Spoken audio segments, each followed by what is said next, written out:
하나님께서 우리에게 주시는 말씀을 봉독하겠습니다. 신약성경 마가복음 11장 1절부터 10절까지 말씀입니다. 신약성경 73페이지 마가복음 11장 1절부터 10절까지 시간 제가 먼저 하나님 말씀을 받들어 읽겠습니다. 그들이 예루살렘에 가까이 와서 감람산 벳바게와 베다니에 이르렀을 때에 예수께서 제자 중 둘을 보내시며 이르시되 너희는 맞은편 마을로 가라. 그리로 들어가면 곧 아직 아무도 타보지 않은 나귀 새끼가 메어 있는 것을 보리니 풀어 끌고 오라. 만일 누가 너희에게 왜 이렇게 하느냐 묻거든 주가 쓰시겠다 하라. 그리하면 즉시 이리로 보내리라 하시니 제자들이 가서 본즉 나귀 새끼가 문 앞에 거리에 메어 있는지라. 그것을 푸니 거기 서 있는 사람 중 어떤 이들이 이르되 나귀 새끼를 풀어 무엇하려느냐 하매 제자들이 예수께서 이르신 대로 말한데 이에 허락하는지라. 나귀 새끼를 예수께로 끌고 와서 자기들의 겉옷을 그 위에 얹어 놓음에 예수께서 타시니 많은 사람들은 자기들의 겉옷을 또 다른 이들은 들에서 뺀 나뭇가지를 길에 펴며 앞에서 가고 뒤에서 따르는 자들이 소리 지르되 호산나 찬송하리로다. 주의 이름으로 오시는 이여 찬송하리로다. 오는 우리 조상 다윗의 나라여 가장 높은 곳에서 호산나 하더라. 아멘. 흔히 우리 기독교를 가리켜서 역설의 종교라고 말을 합니다만 복음서를 묵상해 보면 예수님이 하신 말씀이 참 많은 역설이 들어있음을 알게 됩니다. 예를 들어서 오늘 우리가 읽은 이 마가복음의 8장에도 보면 예수님이 이렇게 말씀하셨습니다.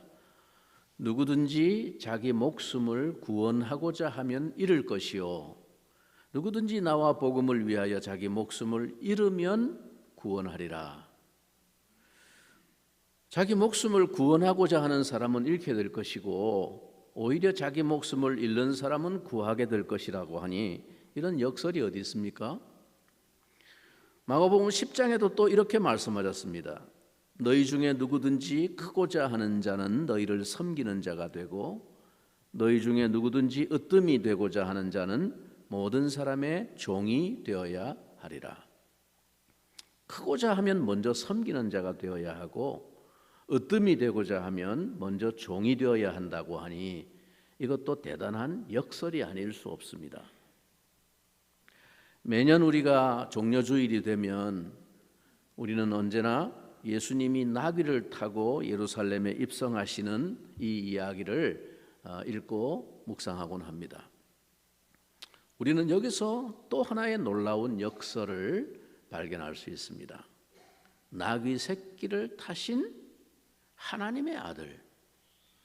이것도 정말 대단한 역설입니다. 예수님께서 예루살렘에 입성하시는 이 장면을 그려놓은 성화, 이 그림들이 많이 있습니다. 어린 나귀 새끼를 타고 성문을 들어서는 매우 어색한 자세의 예수님의 모습. 좀 키가 큰 어른 같으면 발을 쭉 뻗으면 그냥 발이 땅에 닿을 정도의 그런 상황인데 그 발을 들고 조그마한 나귀 새끼를 타고 들어가는 예수님의 모습이 어딘가 자연스럽지 않죠. 좀 우습게 보이기까지 합니다. 근데 예수님은 예루살렘에 입성하실 때 왜 나귀를 타고 그것도 아직 한 번도 사람을 태워본 적이 없는 다 자라지 않은 장성한 나귀가 아니고 이제 아직까지 어린 그런 나귀 새끼를 타고 예루살렘 성으로 들어가셨을까요? 기왕이면 좀 근사한 말을 구해서 타고 들어가시면 사람들이 환호성을 하는데 좀 그 장면이 어울리고 폼이라도 날 텐데 왜 이렇게 볼품없는 나귀 새끼를 타고 그렇게 들어가셨을까?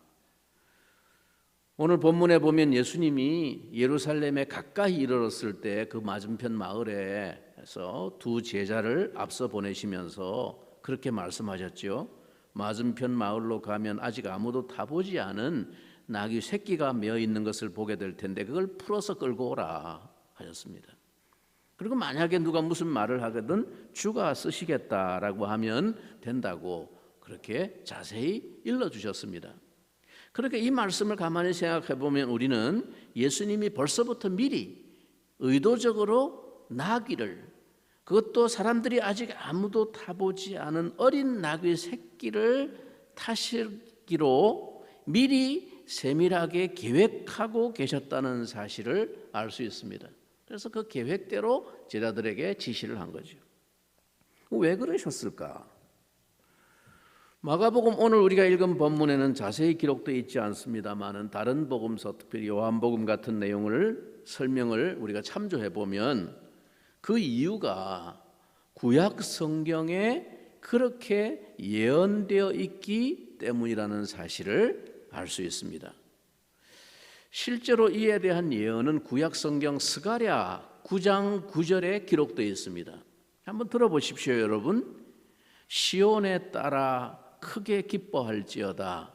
예루살렘에 따라 즐거이 부를지어다.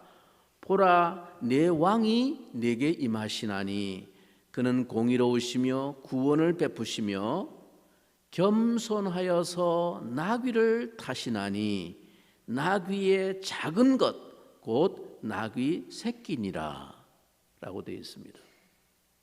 이 말씀은 구약 성경에 기록된 수많은 메시아 예언 중에 하나입니다.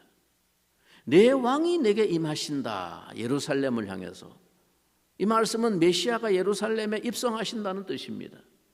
그런데 그것도 특별히 나귀 새끼를 타실 것이라고 분명히 예언되어 있습니다. 그리고 그렇게 하시는 이유를 겸손하여서라고 말합니다. 겸손하시기 때문이라고 설명합니다. 여러분, 이것은 메시아 사역에 대한 매우 중요한 예언입니다. 우리에게 오시는 메시아는 지배하고 군림하여 다스리는 그런 종류의 왕이 아닙니다. 만일 그런 왕이라면 나귀가 아니라 말을 타고 오셔야 어울립니다. 그러나 메시아는 인류를 구원하기 위하여 자신을 겸손하게 낮추시는 분입니다. 그렇기 때문에 일부러 아직 어린 나귀 새끼를 타고 오신다는 것입니다.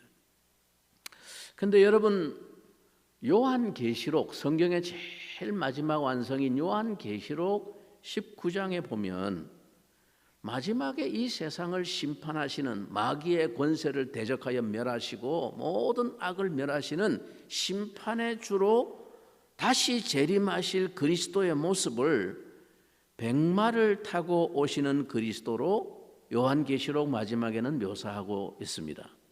손에 철장을 들고 질그릇을 깨뜨리듯이 온 세상의 죄를 심판하시는 무서운 권능과 위용을 갖춘 그리스도의 모습입니다. 그러나 그가 처음 세상을 구원하기 위한 속죄의 희생양으로 오신 그분의 모습은 오늘 우리가 읽은 것과 같이 이렇게 겸손하여서 어린 나귀 새끼를 타고 그렇게 임하실 분이라고 예언되었습니다. 하나님의 아들 예수 그리스도는 이 예언의 성취로 오셨습니다. 그렇기 때문에 주님은 굳이 나귀 새끼를 찾아서 그것을 타고 예루살렘에 입성하시게 된 것입니다. 우리 주님은 하나님의 아들이십니다. 이 세상을 구원하러 오신 그리스도 메시아이십니다. 이 세상의 모든 왕들보다 더 높으신 분입니다. 그러나 세상의 왕들처럼 군림하고 정복하고 높은 자리에 앉아 다스림으로서가 아니라 낮아지고 섬기고 희생하는 종이 됨으로써 세상을 구원하기 위해 오셨습니다. 사실 여러분, 왕과 겸손이라고 하는 말은 본래 서로 잘 어울리는 말이 아닙니다. 왕이 겸손하다니, 이게 왕이라는 것 존재와 겸손이라는 말은 서로 어울리는 단어가 아닙니다. 세상 사람들에게는 그것이 역설처럼 보일지 모르지만 우리 주님에게는 당신의 공생애를 통해서 한결같이 가르치고 일편단심 추구해 온 하나님의 뜻이었습니다. 문제는 사람들이 우리 주님이 품고 있는 이 깊은 뜻을 제대로 알지 못하고 있었다는 사실입니다. 낮아짐으로, 섬김으로, 희생함으로, 종이됨으로 세상을 구원하는 이 하나님의 뜻을, 이 하나님의 방법을 사람들은 꿈에도 생각하지 못했습니다. 그래서 예수님이 예루살렘에 입성하실 때 그를 따르던 사람들이 환호성을 지르면서 이렇게 외쳤습니다. 오늘 본문 9절 10절에 있는 바와 같이 호산나 찬송하리로다 주의 이름으로 오시는 이여 찬송하리로다 오는 우리 조상 다윗의 나라여 가장 높은 곳에서 호산나 하고 불렀습니다. 여기 호산나라고 하는 말은 히브리 말로 호시아나 우리를 구원하소서라는 뜻입니다. 근데 이 사람들이 기대하고 외치는 이 구원이라고 하는 것은 로마의 압제에서부터 해방되어 다시금 그 다윗 시대에 화려했던 부강한 나라로 돌아가는 것을 의미합니다. 그래서 그들은 오는 우리 조상 다윗의 나라야 라고 지금 예수님이 입성하시는 그 장면을 보고 그렇게 소리 질렀던 겁니다. 이제 다윗의 나라가 다시 오는구나 그런 뜻입니다. 우리 조상 다윗의 그 좋았던 때가 다시 한번 오게 될 것이라고 기대하면서 외치고 있는 것이죠. 그러니까 예수님이 이 세상을 뒤집어 엎어버리고 로마의 압제에서 백성들을 해방시킬 그런 정치적인 메시아가 되어주기를 기대하면서 그 예수님을 향해서 호시아나 우리를 구원하소서 하고 외쳤던 것입니다. 이런 기대에 대해서는 예수님의 제자들도 사실 마찬가지였습니다. 예수님의 12 제자들 중에 최소한 2사람이 당시에 열심당원 출신이었다고 그렇게 생각됩니다. 바로 예수님의 12 제자 중에 보면 셀롯인 시몬이라는 사람이 나옵니다. 이 셀롯 사람 시몬이라는 말은 셀롯, 질롯, 열심당이라는 뜻입니다. 열심당 출신의 시몬도 예수님의 12 제자 중에 포함되어 있었다. 그리고 학자들 중에는 이 가룟 유다도 열심당 출신의 사람이었을 것으로 보는 학자들이 있습니다. 아마 그쪽에서 물을 좀 먹었을 사람이다. 사꾸라였는지 모르지만 어쨌든 한때 거기 좀 물을 먹고 좀 그런 사상에 좀 영향을 받은 사람이었다 보는 것이죠. 근데 당시에 이 열심당원이라고 하는 사람들은 로마의 지배에 대해서 늘 저항하면서 폭동을 일으키던 그런 사람들입니다. 좋은 말로 말하자면 우리나라의 독립운동가들이라고 비유할 수 있지만 사실은 늘 칼을 품속에 숨기고 다니면서 골목길이나 어석한 데서 로마 군인을 만나면 찔러서 살해를 하고 또 로마 당국에 협조하고 있는 매국노 같은 사람들, 배신자들에게 늘 이렇게 암살을 하거나 테러를 가하는 사람들, 말하자면 당시의 일종의 테러리스트들이었다고 할 수 있는 사람들입니다. 그런데 이런 사람들 중에서 예수님의 제자가 된 가장 큰 이유는 당시 예수님을 향한 군중들의 인기를 통해서 혁명을 일으키고 세상을 뒤집어 엎을 수 있겠다고 하는 기대가 있었기 때문입니다. 다른 제자들도 이 열심당원들처럼 그렇게까지 극단적이지는 않았지만 그러나 어느 정도 그 비슷한 생각을 다 가지고 있었습니다. 그래서 그들은 예수님이 이제 곧 이루실 그 새로운 세상이 올 때 누가 높은 자리에 서로 앉을 것인가 하는 문제로 늘 신경을 곤두세우고 있었던 것이죠. 늘 생각이 거기 있었기 때문에. 여러분, 사람들에게 유머처럼 회자되는 정신병원 스토리가 많습니다. 유머들 가운데 정신병원 스토리가 많죠. 여러분들 아마 많이 들어보셨을 텐데, 어느 정신병원을 가더라도 자신을 예수님이나 하나님으로 생각하는 환자가 최소한 한 명 정도는 꼭 있다고 합니다. 정신병원에. 자기가 하나님이다. 어떤 사람은 자기가 예수님이다.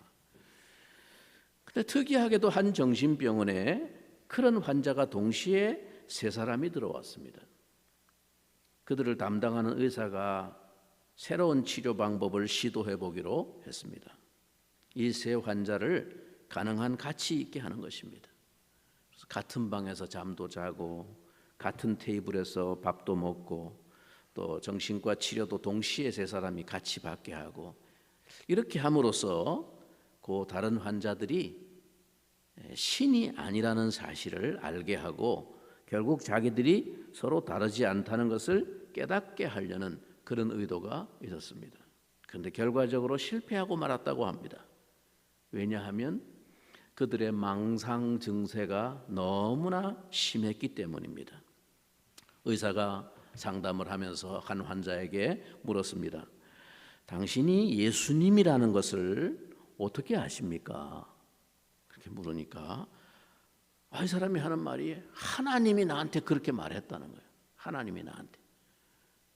그랬더니 그 옆에 있던 세 번째 사람이 내가 언제 너한테 그랬냐? 그러더라는 거예요.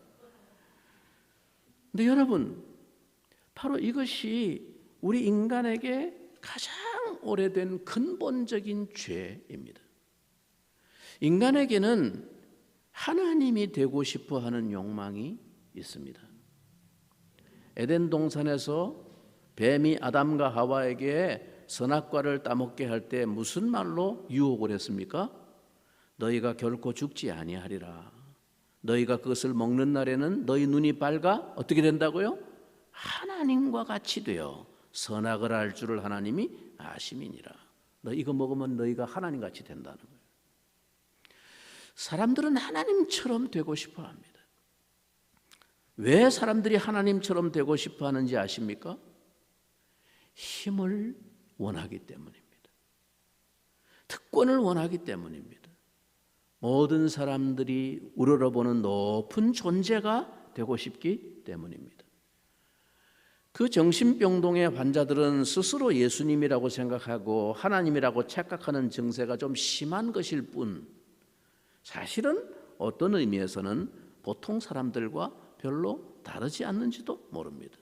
여러분, 우리가 종종 어떤 상황에 어떤 초월적인 힘을 행사하거나 기적을 행하는 그런 꿈을 꾸거나 상상을 할 때가 있지 않습니까? 본성적으로 하나님 같은 힘을 원하는 동경이 우리 속에 있기 때문입니다. 문제는 우리가 하나님의 참된 속성에 대해서 크게 오해하고 있다는 사실입니다. 하나님의 참된 속성에 대해서 오해하고 있는 한 낮아지기 위해서 이 땅에 오신 예수님을 결코 이해할 수 없을 것입니다. 십자가에 달려 죽으심으로써 세상을 구원하시는 하나님의 모습을 어떻게 이해할 수가 있겠습니까? 하나님 그러면 절대 능력과 권위를 가지신, 무한하신 능력을 가진 그런 존재로 우리가 동경하고 그렇게 되고 싶어하는 마음의 갈망이 있는데 우리에게, 그런데 하나님이 스스로 낮아지시고 그리고 죽고 그렇게 함으로써 인류를 구원하시는 이 하나님의 그 본성을 어떻게 우리가 이해할 수 있겠습니까? 십자가를 지기 위해서 나귀 새끼를 타고 우스꽝스러운 모습으로 입성하시는 이 하나님의 아들 예수 그리스도의 그 속마음을 그들이 어떻게 헤아릴 수가 있었겠습니까? 그러나 주님은 당신이 지금 예루살렘으로 들어가는 이 길이 대관식을 향해 가는 길이 아니라 십자가로 가는 길임을 아셨습니다. 사람들은 권력을 추구했지만 예수님은 용서를 원하셨습니다. 사람들은 지배자를 추대하려고 했지만 예수님은 죽음의 고통을 통해서만 부활에 이를 수 있음을 잘 알고 계셨습니다. 이 종려주일에 예수님을 태우고 예루살렘에 입성했던 이 어린 나귀 새끼에 대한 다음과 같은 동화가 있습니다. 한번 여러분도 들어보셨는지 모르겠습니다. 한번 들어보십시오. 종려주일 다음 날입니다. 나귀 새끼는 잠에서 깨어났습니다. 아직도 그의 마음은 흥분이 가시지 않았습니다. 바로 어제 자신의 생애에 가장 흥분되었던 시간을 보냈기 때문입니다. 그는 다시 한번 그 즐거움과 자부심을 느껴보기 위해서 시장거리로 나섰습니다. 사람들에게 내가 누군지 보여줄 거야. 목에 힘을 주고 으스대면서 걸었지만 아무도 그를 알아보지 못했습니다. 내가 누군지 모르겠어? 겉옷을 벗어 던지란 말이야. 콧김을 내뿜으며 말했습니다. 그러나 사람들은 그를 힐끔 쳐다보더니 오히려 막대기를 휘두르며 쫓아냈습니다. 이런 무식한 이교도들 같으니라고. 고상한 사람들은 아마 나를 알아볼 거야. 그는 근사한 옷을 입은 점잖은 사람들이 모인 곳으로 갔습니다. 종려나무 가지들이 어디 있어? 어제 너희들이 흔들던 그 종려나무 가지들을 보여줘. 고개를 흔들면서 말했습니다. 그러나 아무도 그를 거들떠보지 않았습니다. 그는 상처 입은 심정으로 집에 돌아갔습니다. 그리고 엄마에게 자초지종을 말했습니다. 엄마 나귀가 이렇게 말했습니다. 어리석은 녀석, 그분이 없으면 너는 그냥 평범한 나귀 새끼라는 걸 모르겠니? 그렇습니다. 우리는 모두 예수님 때문에 구원받아 하나님의 자녀가 되었고 주님의 뒤를 쫓아가는 그의 제자들이 되었습니다. 우리는 마치 예수님을 등에 태우고 예루살렘에 들어가던 그 나귀 새끼와 같습니다. 하나님의 아들 예수 그리스도, 그분이 아니면 우리는 아무것도 아닙니다. 그런데 우리는 그 나귀 새끼처럼 때때로 우리가 무엇이나 된 것처럼 착각하며 살지 않습니까? 내가 행한 조그만 일을 사람들이 다 기억하고 칭찬해 주기를 바랍니다. 그리고 사람들이 알아주지 않으면 금방 시험에 들어버립니다. 사람들이 인정해주고 높여주면 열심을 내다가도 그렇지 않으면 금방 시들어버립니다. 우리 주님은 더 낮아지고 더 겸손해지고 더 희생하기 위해서 어린 나귀 새끼를 타고 우스꽝스러운 모습으로 예루살렘에 들어가시는데 우리는 더 높아지고 더 대접받기 위해서 예수를 믿고 신앙생활을 한다면 그것이야말로 정말 웃기는 역설이 아니겠습니까? 여러분, 내가 바로 이 나귀 새끼가 아닌가? 시시로 자기 모습을 비추어 돌아보기를 바랍니다. 이제 말씀을 정리해 봅시다. 이렇게 환호했던 사람들이 바로 며칠 후에 왜 예수님을 십자가에 못 박으라고 그렇게 소리치며 돌변했을까요? 그들은 나귀를 타고 예루살렘에 입성하신 예수님의 진정한 뜻을 몰랐던 것입니다. 세상의 왕은 힘을 과시하여서 백성을 두렵게 하고 다스립니다. 그리하여 그 힘에 굴복하도록 만듭니다. 따라서 왕에게 힘이 없다는 것은 곧 그 자리를 빼앗긴다는 의미입니다. 하지만 주님께서 보여주신 왕의 모습은 이와 전혀 달랐습니다. 주님께서 보여주신 왕의 모습은 오히려 백성들의 발까지도 씻겨주는 것이었습니다. 이것은 백성을 섬기는 자신의 사역을 특징적으로 보여주는 행위였습니다. 주님께서는 누가 더 높아질까를 다투던 제자들에게 더욱 낮아질 것을 친히 몸소 당신의 행동으로서 가르치신 것입니다. 우리 주님의 겸손의 절정은 십자가 위에서 나타납니다. 자기의 죄도 아닌 백성의 죄를 대신 지기 위해서, 자기 목숨을 많은 사람의 대속물로 내어주시기 위해서 주님께서는 인간이 보여줄 수 있는 가장 낮고 비참한 모습을 기꺼이 다 당하셨던 것입니다. 그러므로 여러분, 우리가 오늘 본문에서 이 주님의 모습을 보면서 어떻게 생각해야 하겠습니까? 당신을 왕이라고 부르며 환호하는 그 백성 앞에 왕의 짐승이 아닌 일꾼의 짐승 어린 나귀 새끼를 타고 입성하시는 예수님의 모습을 보십니까? 왕 대신 주님을 향해서 소리치고 환호하고 찬송하기는 쉽습니다. 왜냐하면 거기는 떨어지는 부스러기가 있기 때문에, 나에게 뭔가를 기대할 수 있는 게 있기 때문에 흥분되기도 할 것입니다. 그러나 냉정하게 자신을 돌이켜보면 우리가 그 왕을 향해 소리 지르는 이 열광은 세속적 왕 개념에 도취해 있는 결과인 것을 인정하지 않을 수 없습니다. 주님께서 보여주신 십자가의 길은 이 세속적 왕의 길과는 전혀 다릅니다. 영광 이전에 낮아짐이 있어야 하며 높임을 받기 전에 세상의 그 누구보다도 낮아지는 비참의 자리에 도달해야 합니다. 영광을 얻기 전에 반드시 조롱의 소리를 들어야만 합니다. 하나님의 영광스러운 보좌를 버리고 십자가에 자신의 생명을 고통스럽게 내놓기 위해 이 땅에 오신 주님의 마음을 따르기에는 너무나 어렵습니다. 그래서 우리 주님은 당신을 따르는 제자들에게 말씀하셨습니다. 무리와 제자들을 불러 이르시되 누구든지 나를 따라오려거든 자기를 부인하고 자기 십자가를 지고 나를 따를 것이니라. 여러분, 우리가 이 마음을 따라 산다는 것이 얼마나 어려운 일인지 모릅니다.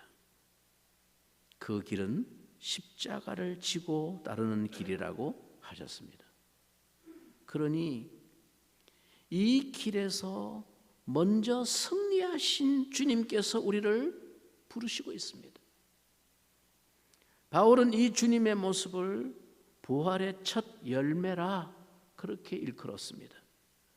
즉 먼저 그 길을 걸어가서, 그 십자가의 길을 먼저 걸어가서 그 죽음의 길이 진리임을 자신의 부활을 통해서 증명하신 것입니다.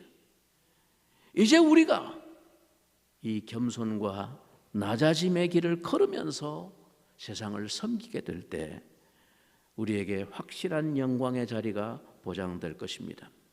그러므로 여러분, 이제 우리가 어떻게 해야 하겠습니까?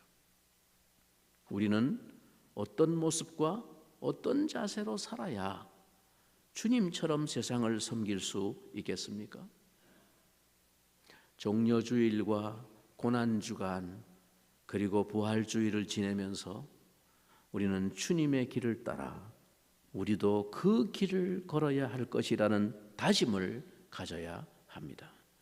그리고 그 다짐이 우리의 생애에 어떤 모습으로 실천되어야 할지를 고민해야 합니다. 여러분, 우리 앞에는 영원한 하늘의 종려주일이 기다리고 있습니다. 우리가 해마다 종려주일을 맞이하고 고난주간을 보내는 이 예배를 드리는데 우리가 마침내 한날 영원한 하늘의 종려주일 예배에 우리가 참여하게 될 것을 요한계시록에서 사도 요한이 그러한 모습을 우리에게 보여주고 있습니다. 여러분 한번 들어보십시오. 요한계시록 7장 9절과 10절에 그 모습을 이렇게 기록하고 있습니다. 이 일 후에 내가 보니 각 나라와 족속과 백성과 방언에서 아무도 능히 셀 수 없는 큰 무리가 나와 흰옷을 입고 손에 종려가지를 들고 보좌 앞과 어린 양 앞에 서서 큰 소리로 외쳐 이르되 구원하심이 보좌에 앉으신 우리 하나님과 어린 양에게 있도다 하니,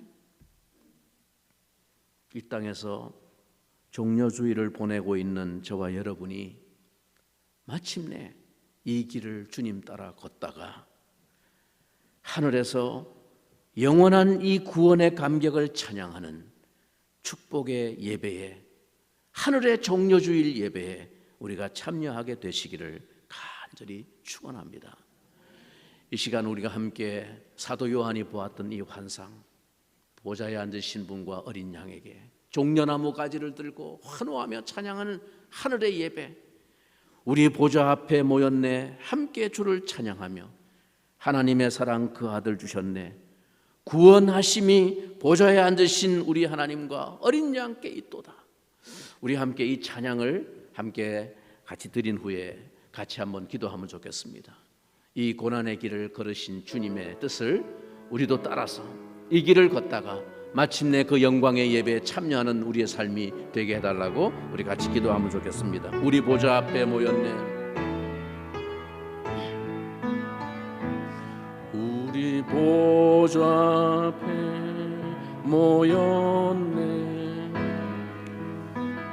함께 주를 찬양하며 사랑 그 아들 주셨네, 그의 피로 우린 구원받은, 십자가에서 쏟으신 그 사랑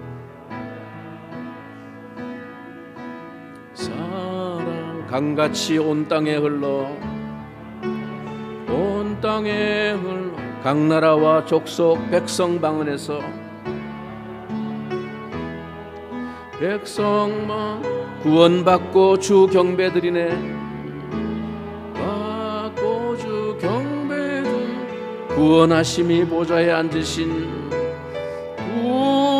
구원하심이 보좌에 앉으신 우리 하나님과 어린 양께 있도다.